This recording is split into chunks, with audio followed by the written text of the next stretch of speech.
We lived in the same room, slept in the same bed, ate from the same bowl, but we weren't married. We weren't lovers either, just missing one title, and that title was a dream I could never reach. Because I had cancer that couldn't be cured, I didn't have much time left. I loved her, but I never touched her. I never said I liked her. I could only love her secretly in my own way. Until that day, she curled up on the couch in pain, said her boss yelled at her for writing bad lyrics. I comforted her, but she asked me a strange question. 네 소원이 뭐야?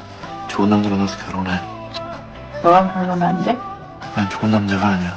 Soon she found a dentist boyfriend. I hid in the bathroom, covered my crying with running water. My heart felt both lost and relieved. For her happiness, I started digging into the dentist's background.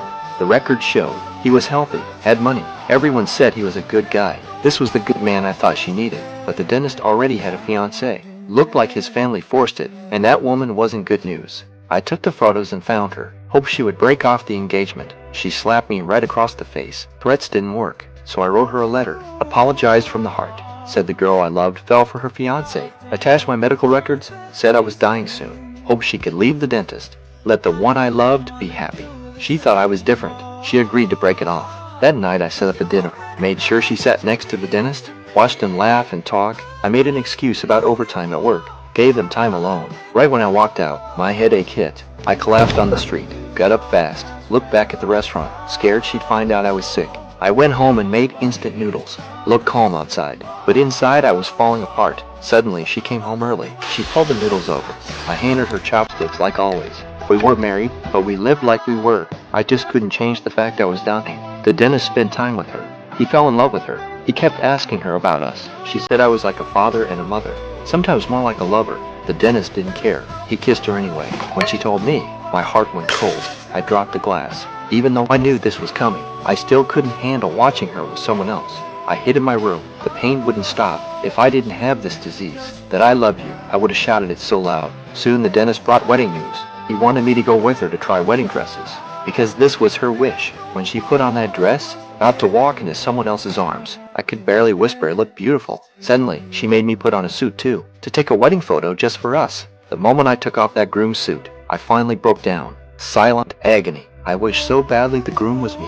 My sadness poured out. I found that woman. I hope that after I die, someone can send a bouquet of flowers to the girl on my behalf every year. I came home, and she made simple dinner like always. I tried to tell her, I love you so many times, but I never could hit send. We spent that sad, silent night. The next day, I walked her down the aisle as her brother, slowly put her hand in the dentist's. The moment I turned around, I couldn't hide it anymore. Tears just kept falling. 3 years after I died, that woman kept her word. Sent her flowers every year, but the flowers will be returned. The reason was no such person exists. Turns out she had been gone for 3 years too.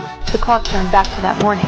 I had a headache. Found the vitamins he always carried. After taking them, I felt dizzy. Asked a doctor and found out this was medicine for late-stage cancer patients, only taken when the pain became unbearable. The moment I learned the truth, my world collapsed.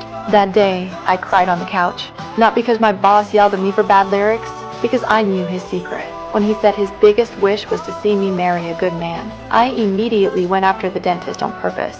That night at the dinner, I looked back and saw him collapse on the street. I followed behind him the whole time. I made a promise to myself. If he turned around, I would run to him and hold him, tell him even if it's just one day, I would marry him. But he never turned around. The day we tried on wedding dresses, I looked at the photos in the dressing room, couldn't stop crying. That photo was the wedding I actually wanted. The day before the wedding, I wanted to text him, I love you too, but I never could send it. That night, I cried in bed till morning. The person I wanted to marry was never anyone else. When he held my hand walking down the aisle, to me, this was our wedding, but the aisle was too short. When he went to put my hand in the dentist's, I held onto his hand tight and wouldn't let go. When he turned away, I cried too. After he passed, I will also die for love.